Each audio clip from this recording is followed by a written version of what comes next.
What is going on, people of YouTube? My name is Kurtyoy. Welcome back to a brand new video, and today we're going to go over some fixture rotation pairs, something that I did do for the first time in last season.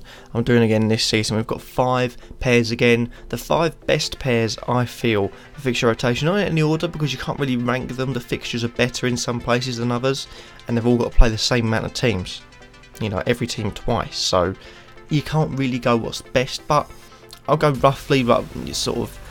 There's no real order, I'm not going to lie, there's no real order. Just 5 that I think are really good, some cheap, some more expensive, some in different positions. But let's kick things off with my first fixture rotation pair.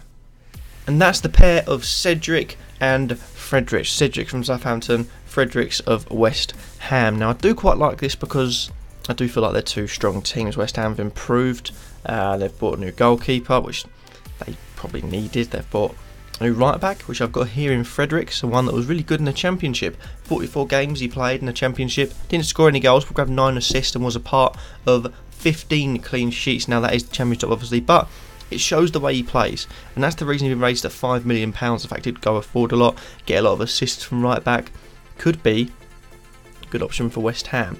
And as well as that, you've got Cresswell on the other side. They've got really good attacking fullbacks. With CEDRIC on the other hand, you've got consistency. He should play most of the games. There's no real player you'd put in front of him at the moment, and he's 4.5 million. Potential to have 3 at the back, so he'd be right wing back. Really good position then. Really good price for him. And he is, 3 assists, 0 goals, 7 clean sheets, 2 bonus points.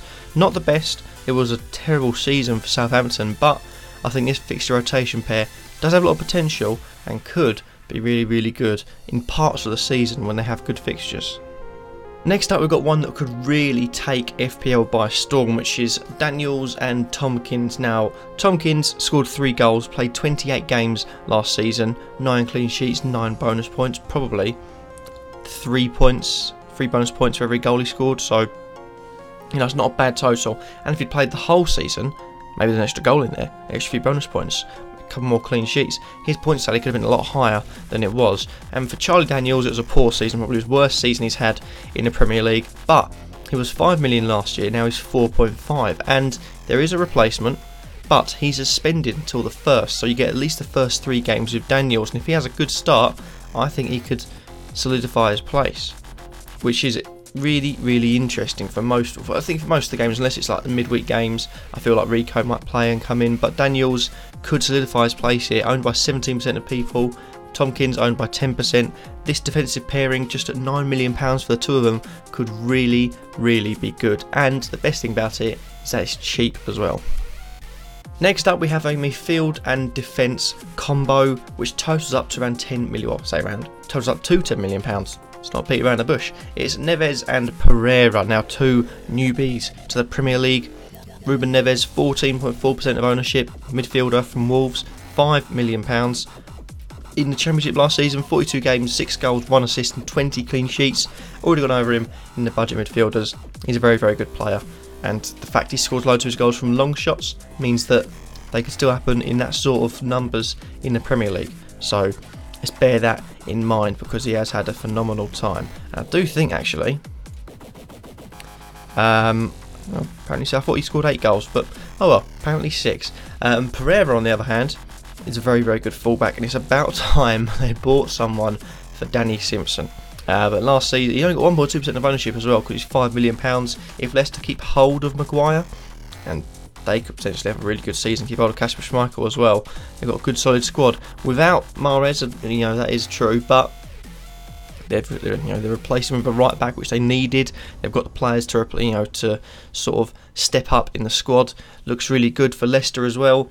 27 appearances for Pereira, 2 goals, 5 assists last season, 14 clean sheets. So you know what you're going to get. He goes forward. In last season, he played right back, left back, right mid, right wing, and also for 1 game behind the striker.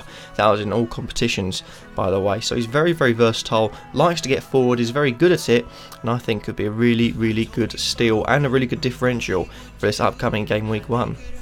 Our penultimate pairing, by no means the worst, is probably the most expensive and interesting, so you might need to stay around for me to explain it. We've got Gross and we've got Ritchie. Now Pascal Gross, owned by just under 10% of people, price midfielder, £7 million, 7 goals, 8 assists, 10 clean sheets and 24 bonus points. I'll go on to why he's a very valuable £7 million midfielder in a bit. But Richie as well, owned by 1% of people, potentially a bit of a risk.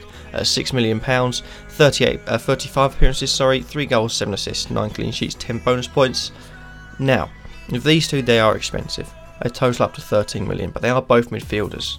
So midfielders, unless you go for like the NEVES, or the only other option really that cheap that could get a decent amount of points is probably Dale Stephens. The amount of playing time he has for Brighton, could get the odd clean sheet point and maybe the odd attacking return if you're lucky.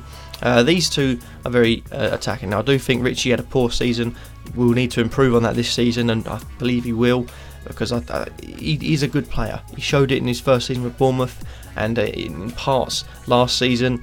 Pascal Gross had a fantastic coming out season, and the best thing about him, you've seen midfielders or strikers or anyone jump up in price after one good season. He was playing behind the striker, if not next to the striker, and he's still a midfielder. So he's picking up those extra clean sheet points, he's getting extra points for every goal scored, more chance of getting bonus points. Looking really good for Pascal Gross, and I do feel like this fixture rotation pair is 13 million.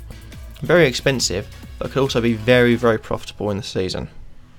And lastly, we finish off with a potentially quite a good differential pairing. We've got Matt Lowton and we've got Schindler.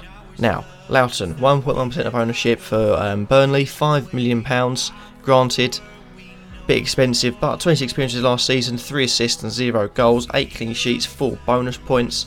This is all depending on who plays for Europa League if they get through. Matt Lowton's a very good player, but if he's preferred to play in the Europa League, rather than, let's say, Phil Barnsley or whoever else would play there, Matt Lowton could be less of a chance. But with Phil Barnsley there potentially filling in for Europa League, Matt Lowton could be fresh, ready, and playing every Premier League game week, so he could be really good. So watch out for that one. That's the only thing I'd have. But for Schindler, very good player. 3.6% of ownership. He got 9 clean sheets last season, 2 assists from centre back, 37 appearances, still only 4.5 with 15 bonus points. Huddersfield, I think, will only improve this season.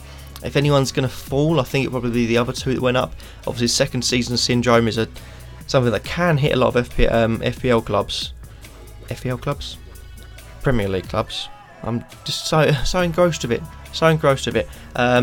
Huddersfield, I think, are the stronger ones because of the fact that the way they played last season, it can only go up from there, a bit like Bournemouth. Whereas Bournemouth are struggling, Huddersfield will need to change after this season if they stay up, but I think they'll go up from here. So I think these two, Lowton and Schindler, all things provided they do play, especially for Lowton in the Europa League case, they are very good options. And that happens to be that for this video. Hopefully you've enjoyed. Remember to like, comment, subscribe, and let me know in the comments down below, what do you guys think of all the players I've mentioned, and have I missed any good fixture rotation pairs? Let me know in the comments down below. I'll see you all in the next video. Peace.